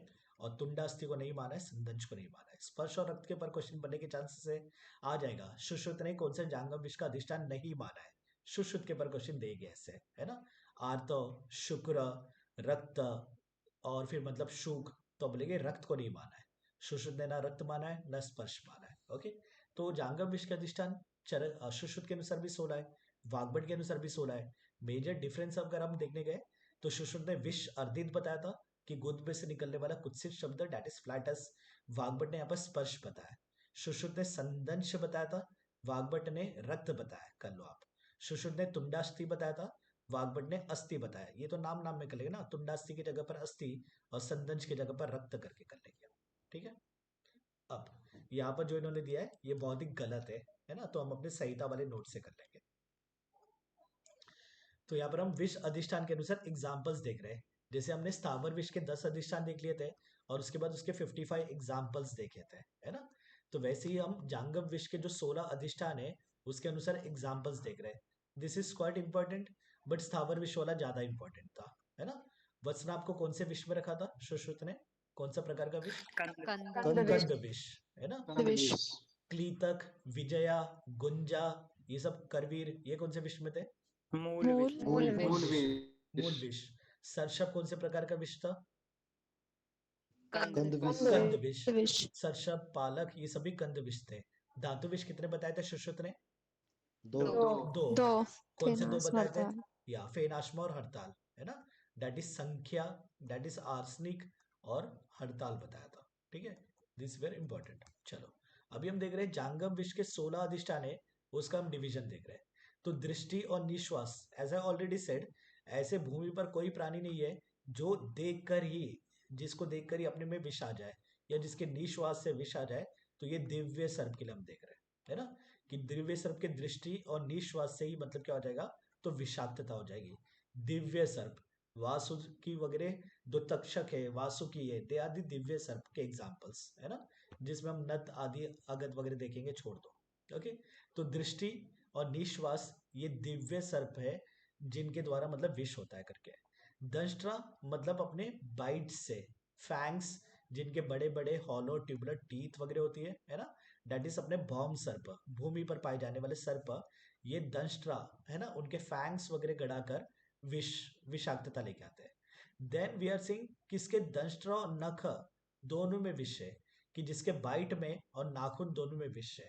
तो अभी ये कॉमन एग्जाम्पल से, है ना। माजरिस, बिल्ली, बिल्ली अपने को काटती भी है, बिल्ली अपने को नाखून भी मारती है, सिंपल सी बात है। वैसे शो इस कुत्ता, कुत्ता भी काटता है, कुत्ता के भी नाखून लगते हैं, होता है ना, कुत्ते के नाखून लग जाते हैं। अब टेटनस का इंजेक्शन लेने जाते हैं, डॉक्टर बोलता है टेटनस नहीं, साथ में मतलब रेबीज का भी इंजेक्शन ले लो करके, है ना, बोलते हो सकता है करके फिर उससे रेबीज भी हो जाए करके। तो बिल्ली, कुत्ता, ये बाइट और नाखून दोनों से विषाक्तता हो रही है। वैसे बंदर, बंदर काटता भी है, बंदर थप्पड़ भी मारता है और नाखून भी उसके लगते हैं, तो वो भी दंष्ट्रा और नख विष। मकर इस अपना क्रोकोडाइल, है ना, क्रोकोडाइल तो नॉर्मली तो मतलब अपने बाइट करने जाएगा बट जब पकड़ेगा तो नाखून वगैरह भी लग सकते हैं, तो वो भी दंष्ट और नख में आ गए। मंडुक, ये याद रखोगे अच्छी तरह से। मंडुक इस अपना फ्रॉग है ना, इसके भी दंष्ट और नख विष दोनों में बोला है। बाकी ठीक है, पाक मत्स्य, शंभुक, प्रचालक, ये सब ठीक है। गोधा, गोधा is also one of the type of reptile. Okay, गो करके हम बोलते हैं जिसको नॉर्मली। ओके, और नॉर्थ ईस्ट वाले लोग इसको खाते भी है, वी नो। चरक सूत्र 2 में कौन से एवागो का रेफरेंस है? गोदा, सुधानाशक। शुदानाशक। शुदानाशक है ना। शुदानाशक जो 28वां एवागो है, लास्ट एवागो है, तो वहां पर हम देखते हैं गोदा मासरस। गोदा मासरस दूध और क्या पकाते हैं हम? तंडुल, अपमार्ग कौन सा तंडुल? अपामार्ग तंडुल। अपामार्ग तंडुल, अपमार्ग अपामार्ग तंडुल। ओके, चलो। तो गोदा इज ऑल्सो बाइट और नख दोनों के द्वारा मतलब क्या कर रहा है? विष। गृह गोदिका, ये अपनी छिपकली है ना, जो अपनी लिजर्ड की बात चल रही है, तो डेट इज गृह गोदिका, ये भी दंष्ट और नख विष वाले। चतुष्पाद, डेट इज अपने टेट्रापोड्स, 4 लिम्स वाले है ना। तो सीधी बात है, चतुष्पाद वाले जो भी है सभी मतलब दंष्ट और नख विष वाले। कीट, कीट को भी उन्होंने दंष्ट और नख विष पे रखा हुआ है। तो ये दंष्ट और नख विष वाले क्वाइट इंपॉर्टेंट है ना, कि कुत्ता, बिल्ली, बंदर, मगर, मेंढक, और फिर मतलब लिजर्ड वगैरह आ गए। चतुष्पाद मतलब जो भी टेट्रापॉड्स वगैरह जो भी अपने, वो भी सब दंष्ट और नख विष में। कीट को भी उन्होंने, कीट का हम एक साथ बाद में देख लेंगे, कीट छोड़ दो चाहिए तो यहाँ पर, है ना। उसके बाद हम देख रहे हैं शकृत और मूत्र। तो शकृत और मूत्र मतलब पुरुष और मूत्र किसके? विषारी है। तो यहाँ पर कोई एग्जांपल्स करने की कोई खास जरूरत नहीं है। चिपिट, पिचिटक, कषाय वासिक कुछ नहीं मिल रहा अपने को। तोटक, वर्चह कीट, कौंडियक, एक सरशपक करके याद रखेंगे। सरशप ये अपना कंदविष था, है ना। सरशप कौन सा था? कंदविष था। और जो सरशपक है ये जांगम विष है। जो शकृत और मूत्र हम देख रहे हैं जिसका विषारी है, ठीक है। सरशप क्या था? अपना स्थावर विष था। सरशप वॉज द एग्जाम्पल ऑफ स्थावर विष। स्थावर विष में भी कौन सा पार्ट? तो कंद विष, है ना। जो सरशपक है ये अपना क्या है? तो जांगम विष है। और जांगम विष में भी उसका कौन सा पार्ट विषारी है? तो शकृत और मूत्र जो है उसके विषारी है ना, याद रखो। सरशप, सरशपक में डिफरेंस वी शुड नो। सरशप वॉज अपना स्थावर विष, स्थावर विष में भी कौन सा पार्ट? तो कंद विष। ओके, सरशपक जांगम विष, जांगम विष में भी कौन सा पार्ट? तो शकृत और मूत्र। PG point of view important, UG point of view कुछ खास नहीं। देन वेरी इंपॉर्टेंट, शुक्र। मूषक इज अपना चूहा। चूहा बाइट करता है, नो डाउट, है ना। चूहा बाइट करेगा, चूहा मतलब नाखून भी मारेगा, नो डाउट। बट आचार्य सुश्रुत ने चूहे का कौन सा पार्ट विषारी माना है? शुक्र, है ना। शुक्र के एक ही एग्जाम्पल दिया उन्होंने, कौन सा? चूहा, मूषिका। आचार्य सुश्रुत मूषक के कितने प्रकार बताते हैं? 18। 18, है ना। 18 प्रकार, पूरा एक चैप्टर डेडिकेट करते हैं मूषिका कल्प अध्याय करके। आचार्य सुश्रुत ने पूरा एक कल्पस्थान में 8 चैप्टर है, 8 चैप्टर में चूहों के ऊपर ही एक पूरा चैप्टर दे दिया आचार्य सुश्रुत ने, है ना। तो यहाँ पर याद रखो कि शुक्र कभी आ गया कि शुक्र कौन से प्राणियों की मतलब शुक्र में विषाक्तता था या विष होता है, तो अब बोलेंगे मूषक, दैट इज मूषिका, चूहा, चूहे के शुक्र में विष माना गया है ना। आर हम स्टिंग्स देख रहे हैं, जो स्टिंग करेंगे। वृश्चिक, है ना, वृश्चिक डंक मारते हैं। वृश्चिक इज बिच्छू, है ना, बिच्छू बाइट नहीं करते, डंक मारते हैं, तो डेट इज उनकी आर। वैसे विश्वम्बर, वरटी, वरटी इज अपना वैस्प, ततैया करके हम बोलते हैं ना जिसको, डेट इज वरटी, येलो कलर की वगैरह होती है। ओके, वरटी दष्ट संस्थान किसका लक्षण है? शीत पित्त शीत शीत पित्त। पित्त का, है ना, शीत पित्त का। कि वरटी दष्ट संस्थान, कि जैसे वरटी मतलब ततैया वगैरह ने बाइट कर दिया तो वहां पर क्या हो जाता है? स्वेलिंग आ जाती है, रेडनेस होता है, इचिंग वगैरह होता है। वही अपने को शीत पित्त पे भी मिलता है। तो शीत पित्त के लक्षण में बताया वरटी दष्ट संस्थान, कि वरटी जैसे ततैया वगैरह बाइट करने के बाद जो लक्षण दिखते हैं वही अपने को शीत पित्त पे मिलता है ना। तो वरटी याद रखो। राजी मत्स्य वगैरह ठीक है। उच्चिटिंग, उच्चिटिंग इस अपना कॉकरोच, झिंगुर, है ना। इसके भी उन्होंने बोला आर में क्या होता है? तो विष होता है करके। वृश्चिक आ गए तो समुद्र वृश्चिक भी आ रहा है, ठीक है। अब यहाँ पर वृश्चिक इज वेरी इंपॉर्टेंट, वरटी, उच्चिटिंग, ये सब इंपॉर्टेंट है, अच्छी तरह से याद रखोगे, है ना। आर विष में क्या क्या बताया उन्होंने? आर मतलब जो स्टिंग करने वाले, तो वृश्चिक, विश्वम्बर, वरटी, वी वाले, और कॉकरोच दैट इज उच्चिटिंग को भी उन्होंने आर विष में रखा हुआ है। ओके, अब देखो आ गया इनका मुख संदंश एक साथ, मुख संदंश एक साथ, और अस्थि देखो अलग आ गया और तुंड अलग आ गया। अगर तुंडास्थि एक ही होता तो अस्थि और तुंड को अलग अलग क्यों मानते हैं, है ना, सिंपल सा लॉजिक। ओके, तुंड अस्थि अगर मतलब एक ही होता तो अस्थि के एग्जाम्पल और तुंड के एग्जाम्पल अलग अलग क्यों देते, फिर कोई लॉजिक ही नहीं था। और अगर मुख संदंश अलग अलग होते तो मुख और संदंश का एग्जाम्पल एक साथ दिया हुआ है, चलो वो तो एग्जाम्पल दे दिया एक साथ, कोई नहीं है। बट तुंड अस्थि अगर एक ही है तो एग्जाम्पल अलग अलग क्यों देते, वो तो कोई लॉजिक नहीं था। बट वही बात है, भेड़ चाल चल रहे हैं हम भी, कोई ये नहीं है, ठीक है। ओके, तो हम देख रहे हैं मुख संदंश की जो वीकेंड से मुख के द्वारा बाइट कर रहे हैं यहाँ पर। तो एक तो मक्षिका, मक्खी, कनब, जलौका, वेरी इंपॉर्टेंट, पूरे के पूरे एग्जाम्पल करोगे, है ना। मक्खी हो गए, जो जलौका वगैरह हो गए, और तो यहाँ पर इनके दांत वगैरह से कोई खास नहीं होते, है ना। तो जहाँ पर हम दशहरा देख रहे हैं कि मतलब जहाँ पर अपने सर्प विष वगैरह थे एंड ऑल दैट, तो उनके तो फैंग्स थे बड़े बड़े ऐसे। तो मक्षिका, जलौका, इनके ऐसे कोई ये नहीं होते, दांत वगैरह नहीं होते ऐसे कुछ। तो मुख संदंश करके बोला इन्होंने, तो मक्षिका, कनब और जलौका अच्छी तरह से याद रखोगे। अस्थि, तो उन्होंने बोला है विष हत अस्थि, कि कोई भी प्राणी है जो विष की वजह से मतलब मरा हुआ है तो विष हत अस्थि, या वी कैन से कोई एक मतलब ये होगा, प्राणी का नाम होगा जिसके अस्थि में मतलब विष है करके। सर्प कंटक, रीड कर लो, है ना, सांप के कांटे, ये भी कैसे होते हैं, तो सांप के कांटे इस अस्थि, है ना, सांप के कांटे इज नथिंग बट मॉडिफाइड उनके बोन्स वगैरह, तो वो भी कैसे विषारी है करके, ठीक है वो। वरटी याद रखोगे, वरटी अभी हमने आर में देखा था, वरटी हम देख रहे हैं, वरटी की अस्थि भी कैसे विषारी है। मत्स्य की अस्थि, तो ये तो नाम में ही है, अस्थि, कंटक, अस्थि, तो ये सब नहीं करोगे, वरटी याद रखोगे, है ना, कि वरटी के आर में भी विष था, वरटी के अस्थि में, वरटी से वैस्प ततैया, उसके बोन्स में भी क्या है, तो विष है करके, है ना। पित्त, तो यहाँ पर अपने फिश आएंगे सभी, ओके। तो यहाँ पर हम देख रहे हैं शकुली मत्स्य, मत्स्य, तो ये मत्स्य के पित्त जो होती है वो विषारी होती है ना। शकुली मत्स्य यहाँ पर याद रखो, आ जाएगा। कौन से मतलब मत्स्य जिसकी मतलब पित्त विषारी होती है, चुल्लू की, है ना, राहु मत्स्य, रोहितक, रोहितक मत्स्य, या फिर मतलब शकुली मत्स्य वगैरह। तो बोलेंगे जो शकुली मत्स्य है वो कैसी है, तो मतलब उसका जो पित्त है वो विषारी है। वरटी, वरटी तीसरी बार आ रहा है। वरटी का हमने आर भी देखा था, वरटी का हमने अस्थि भी देखा है, वरटी का हमने पित्त भी देखा है, और आगे हम शुक्र और तुंड भी देखेंगे। ये सब क्या है, तो जो शुक्र नहीं, शुक्र और तुंड भी देखेंगे, जो उनके क्या है, तो विषारी करके वरटी के, ये हम एक साथ कर लेंगे बाद में, कोई नहीं। तो यहाँ पर पित्त में आप याद रखो मत्स्य, मत्स्य में भी स्पेसिफिक याद रखो शकुली मत्स्य, है ना। मत्स्य शकला और मत्स्य पित्ता किसके पर्याय, कटुका। कटुका। कटुका, है ना, कटुका का पर्याय मत्स्य शकला और मत्स्य पित्ता।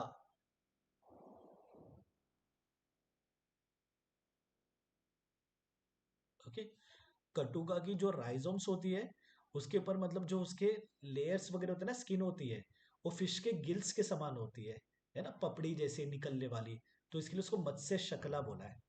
और वी कैन से कटुका का जो टेस्ट होता है वो पित्त के समान मतलब बहुत ही कड़वा होता है, तो इसके लिए मत्स्य पित्ता भी बोला है यहाँ पर, है ना। कटुका का पर्याय मत्स्य शकला, कि फिश के गिल्स के समान इसके मतलब राइजोम की बार्क होती है।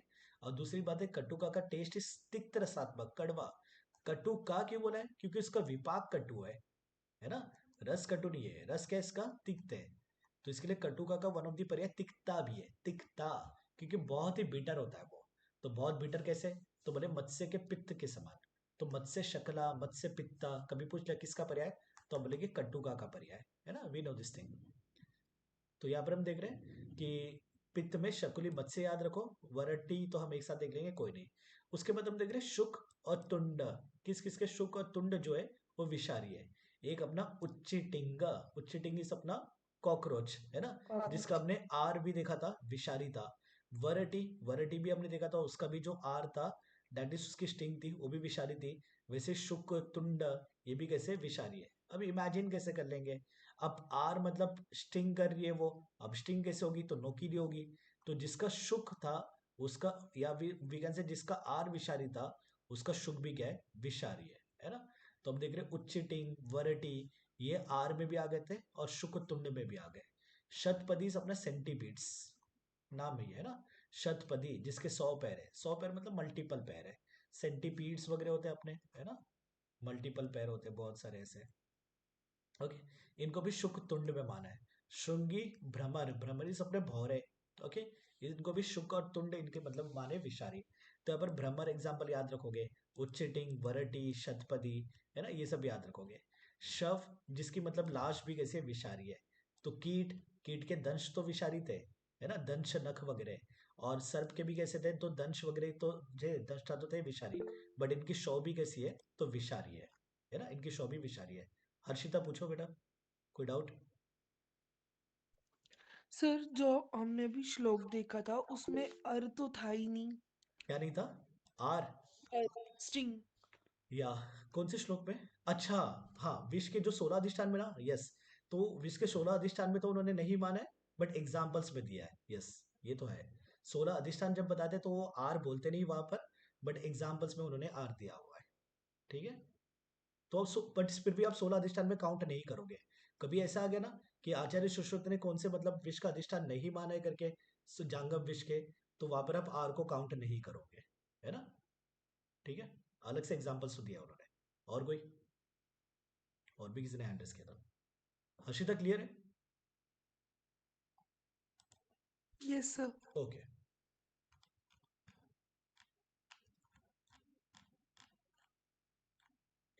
तो यहाँ पर हम देख रहे हैं शव, शव मतलब डेड बॉडी, तो कीट और सर्प इनके डेड बॉडी कैसे विषारी है। ओके, अब हम फाइनली कंक्लूड कर रहे हैं कि जो मल्टीपल टाइम्स आ रहे थे, ओके, तो एक तो उन्होंने बोला है लूता विष के 7 अधिष्ठान। अभी यहाँ पर हम देखें ना, मैंने लूता मोस्टली छोड़ दिया है, बट अगर हम लूता देखें तो लूता 7 जगह पर आ रहा है। लाला, मुद्र, पुरुष, मुख संदंश, नख, शुक्र और आर्तव, ये 7 जगह पर आ रहा है। बट ये 7 जगह अभी हम नहीं कर रहे। क्यों नहीं कर रहे? देर इज सुश्रुत का कल्पस्थान का 8वां अध्याय, ओके, दैट इज कीट कल्प अध्याय, जहां पर सुश्रुत खुद बोलेंगे, काउंट कर देंगे, है ना, कि लूता के 7 अधिष्ठान। तो ये 7 हम रट्टा मारेंगे, है ना, ये 7, इसके पर क्वेश्चन बनेगा कि लूता के कितने अधिष्ठान, लूता विष के, तो आप बोलेंगे 7 अधिष्ठान। कि लूता स्पाइडर, उसका लाला, दैट इज मतलब जो सलाइवेशन है, सलाइवा है, वो तो स्त्रावी है। नख, मूत्र, चलो ये तो सामने सामने वाली बात, सलाइवा, नख, नख जो हो गए, और दंष्ट्रा हो गए, है ना, कि लूता के सलाइवा में, नख में और बाइट में विष है। फिर हम क्या करेंगे, 4 नीचे वाले जिनको अपान वायु निकाल रहा है, मूत्र, पुरुष, शुक्र और आर्तव, है ना, इनको भी उन्होंने क्या माना है, तो विष माना हुआ है, ठीक है, लूता के। तो लूता विष के 7 अधिष्ठान इज वेरी इंपॉर्टेंट, क्वेश्चन यहां पर बनता है। अगर विष का अधिष्ठान बन रहा है जांगम विष का, तो क्वेश्चन यहां पर बनेगा कि लूता विष के अधिष्ठान कितने करके, तो बोलेंगे लूता विष के 7 अधिष्ठान। और ये वाला श्लोक हम सुश्रुत कल्प तीसरे से नहीं लेंगे, सुश्रुत के कल्प 3 में भी है और सुश्रुत के कल्प 8 में भी है, 8 वाला हम लेंगे। 8 वाला इज मोर इंपॉर्टेंट, क्योंकि वहां पर लूता के बारे में डिटेल में वर्णन है कीट कल्प अध्याय में, है ना। तो लूता विष के 7 अधिष्ठान बताते, 7 रट्टा कैसे मारोगे, लाला, नख और दंष्ट्रा को एक साथ कर लोगे, है ना, कि मतलब उसके सलाइवा है, नख है, बाइट है, ये तो है मतलब उसके कि विषारी। बाद में हम नीचे वाले 4 याद रख लेंगे, एक साथ सीधा सीधा हो जाएगा, मूत्र, पुरुष, शुक्र और आर्तव। ऐसे करके लूता विष के 7 अधिष्ठान सुश्रुत के अनुसार। वाग्भट 8 अधिष्ठान बताते हैं, वाग्भट यहाँ पर श्वास को भी ऐड कर देंगे, ओके, वाग्भट 7 प्लस एक श्वास को ऐड कर देंगे, तो वाग्भट के अनुसार लूता विष के 8 अधिष्ठान हो जाएंगे, है ना, याद रखो। सुश्रुत के अनुसार लूता विष के 7 अधिष्ठान कौन से, लाला, नख, दंष्ट्रा, मूत्र, पुरुष, शुक्र और आर्तव, ऐसे करके आप 7 बोलोगे। वाग्भट के अनुसार लूता विष के अधिष्ठान कितने, 8, है ना। 7 तो जो सुश्रुत ने माने वो माने ही है, श्वास को भी उन्होंने माना हुआ है यहाँ पर, है ना, वेरी इंपॉर्टेंट। यहाँ पर क्वेश्चन बनता है विष के अधिष्ठान का, अगर मतलब जांगम विष का बन गया तो लूता के ऊपर बनेगा, ओके। और अगर हम मतलब कंपाइल कर रहे हैं तो हम देख रहे हैं वरटी, वरटी अपनी भी 5 जगह पर आ गई थी। आर, मैंने बोला था आर आ गया तो शुकतुंड आएगा, है ना, तो आर और शुकतुंड ये तो 3 हो गए। इसके अस्थि और पित्त में भी हमने देखा था वरटी के विष का अधिष्ठान था। उच्चिटिंग इस अपना कॉकरोच, इसके आर में तो विष था, तो वैसे शुक और तुंड में भी क्या इसके तो विष है ना। कीट हमने देखा था, दंष्ट्रा में था, नख में था और शव में भी था। सर्प का था, सर्प दंष्ट्रा में था और शव में था। सर्प के नख वगैरह कुछ नहीं है ना, सर्प के ये नहीं होते, हाथ वगैरह कुछ नहीं है, तो नख कहाँ से होंगे उसके, हाथ पे नहीं है तो, ओके। तो सर्प के दंष्ट्रा और शव में विष था, कीट के दंष्ट्रा, नख और शव में। कीट कल्प अध्याय पुराई का हम चैप्टर देखते हैं, है ना। और उच्चिटिंग, उच्चिटिंग इस अपने कॉकरोच, तो यहाँ पर आर है तो शुकतुंड है, वरटी में भी आर है, शुकतुंड है, अस्थि और पित्त भी है।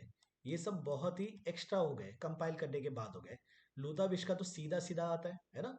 लूता विष में आप क्या करोगे, लाला, नख मुख संदर्श को यहाँ पर हटा दोगे और यहाँ पर दंष्ट्रा कर दोगे। ये कल्प स्थान के थर्ड में मुख संदर्श लिखा है, बट 8वें अध्याय में हम देखेंगे तो वहां पर दंष्ट्रा आ जाएगा, है ना। तो दंष्ट्रा याद रखो वहां पर। फिर बाद में हम नीचे वाले 3-4 याद रखेंगे, मूत्र, पुरुष, शुक्र और आर्तव, ऐसे करके लूता विष के 7 अधिष्ठान सुश्रुत के अनुसार। वाग्भट कितने बताएंगे? 8 8। 8 बताएंगे। एक श्वास एक्स्ट्रा कौन सा एक्स्ट्रा। मानेंगे? श्वास, या श्वास को एक्स्ट्रा मानेंगे वाग्भट, ये याद रखो, ठीक है। तो ये इससे नहीं करना, इसमें पूरा गलत दिया हुआ है। दृष्टि दिव्य सर्प ठीक है, निश्वास भूमि के सर्प बिल्कुल नहीं भाई। भूमि के सर्प निश्वास से मारने लगे तो हो गया फिर, है ना।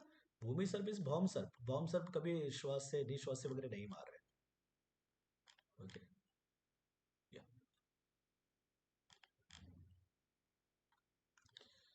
ये सब यूजी वाले के लिए जस्ट ऐसे ही बोल रहा हूँ, ये सब रेड मार लेना।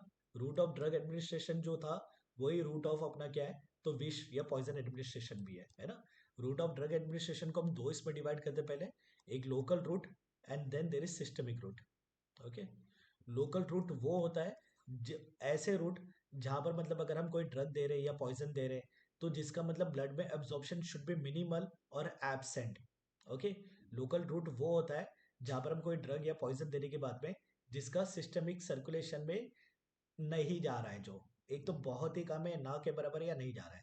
सिस्टमिक रूट वो होता है जो मतलब ब्लड में एब्जॉर्ब होने वाला है ना, सिंपल। तो लोकल रूट में उन्होंने बोला डर्मल, नेसल, रेक्टल, ऑकुलर, वजाइनल, यूरेथ्रल, ठीक है।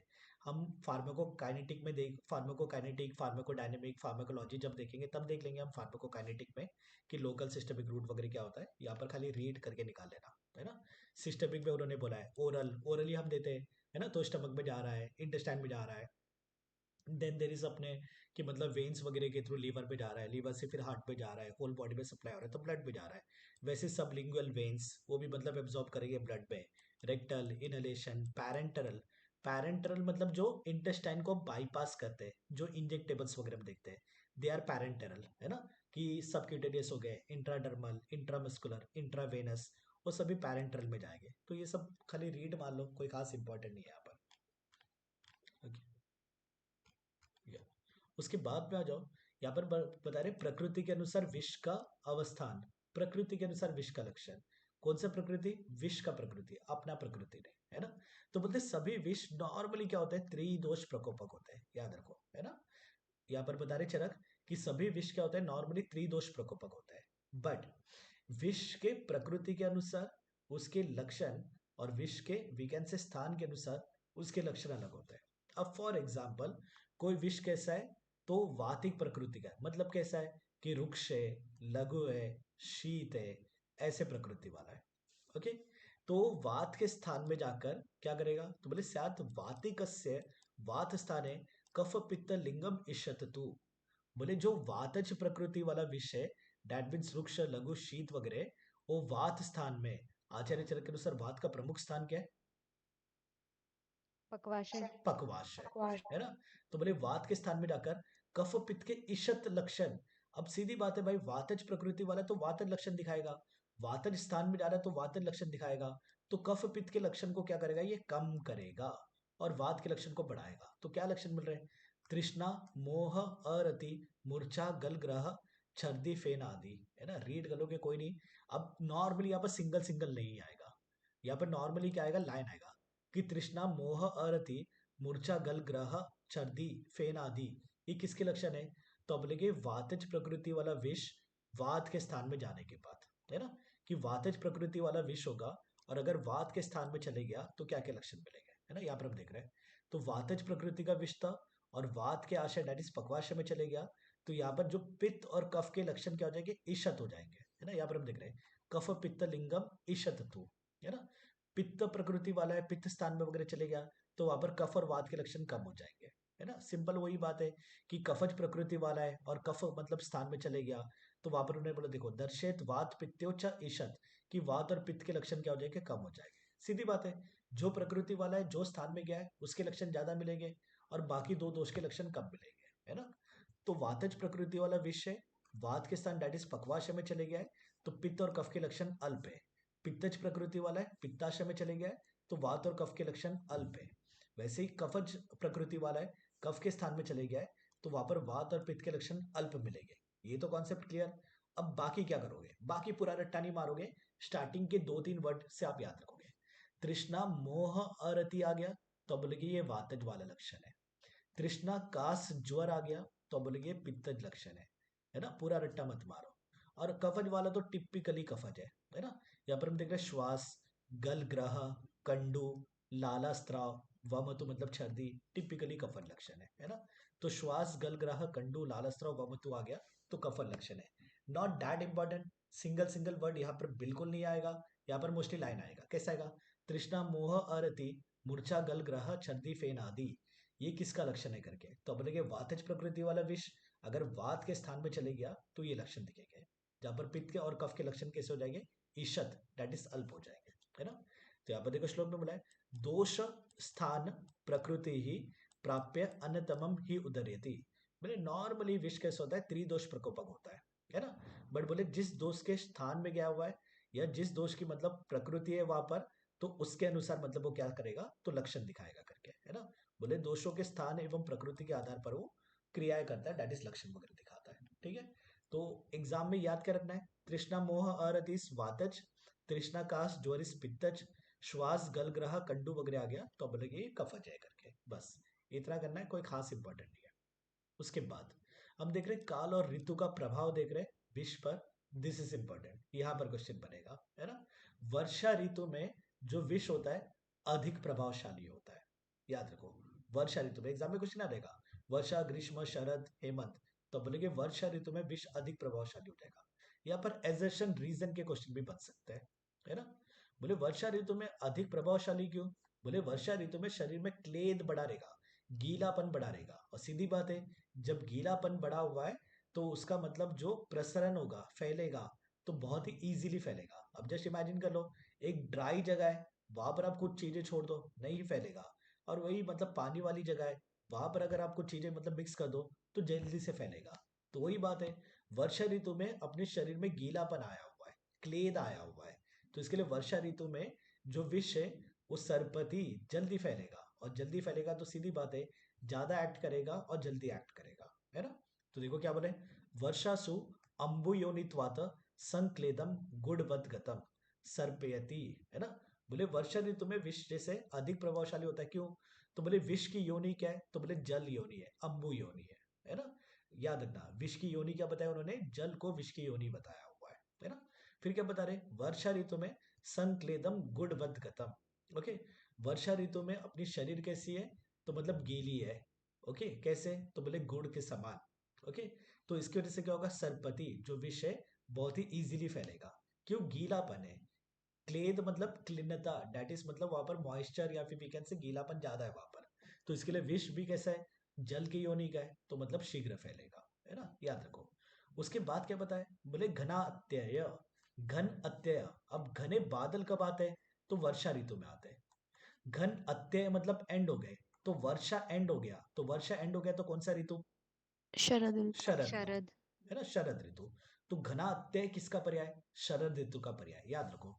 घना अत्यय, धराधर अत्यय, ये सब शरद ऋतु के पर्याय, है ना। धराधर बारिश होती है तो धराधर होती है, अत्यय मतलब एंड हो गई, तो बारिश एंड हो गई, वर्षा ऋतु एंड हो गया तो शरद चालू हो गया, तो इसके लिए धराधर अत्यय शरद ऋतु का पर्याय। वैसे घन अत्यय कि घने बादल कब, वर्षा ऋतु में, बट अत्यय मतलब क्या, एंड हो गए, तो घने बादल एंड हो गए मतलब वर्षा ऋतु एंड हो गया, तो कौन सा ऋतु चालू हो गया, शरद चालू हो गया, है ना। तो बोले शरद ऋतु में अगस्त्य तारा की उत्पत्ति होती है। हम देखते हैं हंसोदक, कौन से ऋतु में देखते हैं हंसोदक, शरद। शरद में देखते हैं ना, हंसोदक हम शरद में देखते हैं, तो वहां पर भी तो हम देखते हैं अगस्त्य ऋषि का या अगस्त्य तारा का उद्गम वगैरह होता है करके। तो बोले शरद ऋतु दैट इज घनात्य में अगस्त्य तारा की उत्पत्ति होती है या उद्गम होता है, जो क्या करता है, विष का नाश करता है, जिसकी वजह से विष कैसा हो जाएगा, मंद वीर्य वाला हो जाएगा। इसकी वजह से विष कैसा हो गया, मंद वीर्य वाला हो गया, है ना। वर्षा ऋतु में विष इस अधिक वीर्य वाला, क्यों, तो बोले विष की योनि क्या है, जल, और वर्षा ऋतु में भी बारिश हो रही है तो शरीर में भी क्लिन्नता आ गई है गुड़ के समान, और वो क्या कर रहा है, शरीर में अधिक फैल रहा है, जल्दी फैल रहा है, तो इसके लिए वर्षा ऋतु में अधिक प्रभावशाली है। शरद ऋतु में कम प्रभावशाली का रीजन क्या दिया उन्होंने? बोले शरद ऋतु में अगस्त्य तारा की उत्पत्ति होती है, और अगस्त्य तारा की वजह से जल की शुद्धि तो होती है, हम हांसोदक देखते ही है। तो बोले वैसे अगस्त्य तारा की वजह से जो विष है वो भी मंद वीर्य वाले हो जाते हैं, है ना? तो आ जाएगा शरद ऋतु में विष मंद वीर्य वाले होते हैं, स्टेटमेंट 1। और स्टेटमेंट 2 दे देंगे, शरद ऋतु में क्या होता है? तो अगस्त्य तारा का उद्गम होता है। तो अब बोलेंगे statement 1 and 2 both are correct, and statement 2 is the correct explanation for statement 1। Okay, एक तो ये हो गया। दूसरा क्या आएगा कि वर्षा ऋतु में विष अधिक प्रभावशाली होता है, स्टेटमेंट 1। और स्टेटमेंट 2 दे देंगे, जो विष होता है, विष की जो योनि होती है वो जल होती है या अम्बु होती है। तो बोलेंगे statement 1 2 both are correct, and statement 2 is the correct explanation for statement 1। Hope so clear है? वर्षा ऋतु और शरद ऋतु, बाकी ग्रीष्म ऋतु कुछ लगा के नहीं आना। वर्षा ऋतु में अधिक प्रभावशाली है, शरद ऋतु में कम प्रभावशाली है। दिस इज वेरी इंपॉर्टेंट, यहाँ पर एजर्शन रीजन वाले क्वेश्चन बनने के चांसेस है ना, याद रखो। उसके बाद हम देख रहे हैं factors modifying the action of poison. UG point of view important है। गैशियस मोड में सीधी बात है, एब्जॉर्प्शन जल्दी होगा तो एक्शन भी फास्ट होगा। बच्चों में एक्शन मतलब ज्यादा होगा, फास्ट होगा। बूढ़ों में भी वही बात है, धातु वगैरह का नाश हो गया है तो जल्दी एक्शन वगैरह होगा, है ना, सिंपल सी बात है। डोज, जितना डोज ज्यादा होगा उतना एक्शन ज्यादा, है ना। यहाँ पर बोले इडियोसिंक्रेसी। What is idiosyncrasy? तो बोले undesirable and uncontrol effect. Okay, कि कुछ कुछ लोग ऐसे होते हैं कि जिनको हाइपर सेंसिटिविटी, एलर्जी वगैरह होता है। फॉर एग्जाम्पल, नॉर्मली वो विषारी नहीं थे, बट मतलब थोड़े डोज से ही मतलब इनको क्या हो गया, एलर्जी, हाइपर सेंसिटिविटी हो गई। तो that is also one of the we can say factor, ठीक है। कॉन्सेंट्रेशन जितना ज्यादा होगा वैसे उसकी एक्शन ज्यादा होगी। Chemical state, this is important, है ना। अगर प्योर मेटालिक स्टेट में कॉपर है, आर्सेनिक है, मर्क्यूरी है, तो वो पॉइजनस नहीं होते हैं, है ना। बट अगर मतलब नॉन मेटालिक स्टेट या फिर मतलब मिक्स वाले कंडीशन वगैरह में, लाइक वाइट आर्सेनिक वगैरह, वो कैसे, तो पॉइजनस वगैरह होते हैं। प्योर मेटालिक स्टेट में ना कॉपर, आर्सेनिक, मर्क्यूरी ये सब पॉइजनस नहीं होते, but white arsenic is poisonous. Okay, physical state we already saw कि अगर गैशियस स्टेट में वगैरह रह गए, है ना, या फिर वॉलेटाइल, मतलब ऐसे है कि जैसे मतलब हमने मतलब रूम टेम्परेचर में रख दिया या थोड़ा भी हीट दे दिया जिसकी वजह से गैसेस मतलब फॉर्म में चेंज हो गए, वो ज़्यादा मतलब उनकी एक्टिविटी होगी या ज़्यादा पॉइजनस होगी, ठीक है। यहाँ पर केमिकल स्टेट वाला पीजी पॉइंट ऑफ व्यू याद रखो कि मेटालिक स्टेट में जो आर्सेनिक है, मर्क्यूरी है, कॉपर है, they are non poisonous, but white arsenic is poisonous. Okay, उसके बाद हम वृक्ष वृद्धि के कारण देख रहे हैं, this is quite important. 2-3 point important है, बाकी यूजी पॉइंट ऑफ व्यू तो आप सब रीड कर लोगे, है ना। एक तो उन्होंने बोला अगर पित्त और वात का प्रकोप, अगर किसी के शरीर में पहले ही पित्त और वात का प्रकोप है, और अगर उसमें विष का मतलब किसी सर्प ने बाइट कर लिया या कोई विषारी द्रव्य वगैरह, वसना वगैरह सेवन कर लिया, तो वहां पर विष का प्रभाव अधिक देखा जाएगा। ओके, क्योंकि विष कैसा होता है, उष्ण होता है, और पहले अगर शरीर में पित्त बढ़ा हुआ है तो उसको फेवरेबल कंडीशन मिल जाएगा। विष चाहता है फैलना, अगर वात बढ़ा हुआ है तो वात उसको फैलाएगा, तो सीधी बात है फेवरेबल कंडीशन मिल जाएगा। कफ कैसा होता है, शीत होता है। कफ कैसा होता है, स्थिर होता है। तो कफ तो रोकेगा ना, और कफ तो मतलब वहां पर अपोज भी करेगा, तो इसके लिए कफ नहीं बोला उन्होंने, बोला पित्त और वात का अगर प्रकोप है अपने शरीर में तो विष अधिक प्रभावशाली होगा करके, है ना। तो यहाँ पर हम देख रहे हैं विष वृद्धि के कारण, कि विष फॉर एग्जाम्पल एक नॉर्मल व्यक्ति था जहाँ पर कोई वात पित्त कफ का प्रकोप नहीं है, उसने मतलब वत्सनाप का सेवन किया, और एक जहाँ पर वात पित्त का प्रकोप था उसने वत्सनाप का सेवन किया, तो जहाँ पर वात पित्त का प्रकोप है तो वहां पर विष की वृद्धि अधिक होगी, सिंपल सी बात है ना। तो ये आप याद रखोगे, बाकी रीड मारोगे। एक याद रखोगे पूर्ववात, कि अगर पूर्व दिशा की वायु बह रही है तो वहां पर भी मतलब विष की वृद्धि अधिक होगी। अगर पूर्व दिशा के वायु के संपर्क में हमारे, तो वहां पर भी विष की वृद्धि अधिक होगी। और क्या बोला है, बोले पद्मा, दैट इज कमल वगैरह को सूंघना, या फिर मतलब उन्होंने बोला काम उद्दीपक जो वस्तु है उनके संपर्क वगैरह में आ रहे हैं तो भी विष की वृद्धि होगी, ये ठीक है। मेन याद रखो, अगर वात और पित्त का प्रकोप है, और अगर पूर्ववात की मतलब पूर्व दिशा के वायु के अगर हम संपर्क में आ रहे हैं तो वहां पर क्या होगी, विष की वृद्धि होगी। बाकी बच्चों वाली बात है ना, कि अगर क्षुधा, तृष्णा, घर्म, दौर्बल्य, क्रोध, शोक, भय से वगैरह हम पीड़ित है तो वहां पर विष की वृद्धि होगी एंड ऑल दैट। बाकी आप रीड मान लोगे UG point of view, PG point of view, this point is important, third point is important, पित्त और वात के प्रकोप में। ओके, सुश्रुत क्या बता रहे हैं, तो बोले जो दर्विकर, मंडली, राजीमान, 3 प्रकार के विषम सर्प हम देखते ही है ना। 3 प्रकार के भी देखते हैं, फिर 5 प्रकार के भी हम देखते हैं, निर्विष, वैक्रंज वगैरह एंड ऑल दैट। तो बोले इनमें सबसे अधिक विषारी कौन है, तो निर्विष तो विषारी नहीं है, तो नाम में ही है। वैकरंजिस अपना हाइब्रिड वाला, तो उनको तो छोड़ दो। तो जो दर्वीकर है वो विषारी है। दर्वीकर में कौन से दोष का प्रकोप होता है? वात। वात, है ना। मंडली जो होता है वो पित्तज होते हैं, और मतलब दर्विकर मंडली राजीबान, राजीबान जो होते हैं कफज होते हैं। तो दर्विकर विष को उन्होंने, या दर्विकर सर्प को उन्होंने शीघ्र मारक बताया। तो कभी आ गया आचार्य सुश्रुत के अनुसार कौन सा सर्प है जो शीघ्र मारक है? तो बोले कि दर्विकर विष है जो आशुघाती है ना। बोले दर्विकरा नाम विषम आशुघाती करके बताया। सर्वाणी च उष्णे द्विगुणी भवती, और उष्ण काल में जो भी विष है वो दुगने शक्ति वाला हो जाता है ना। तो ऋतु तो पूछ लिए, तो आप बोलेंगे वर्षा ऋतु। वर्षा ऋतु में मतलब क्या है?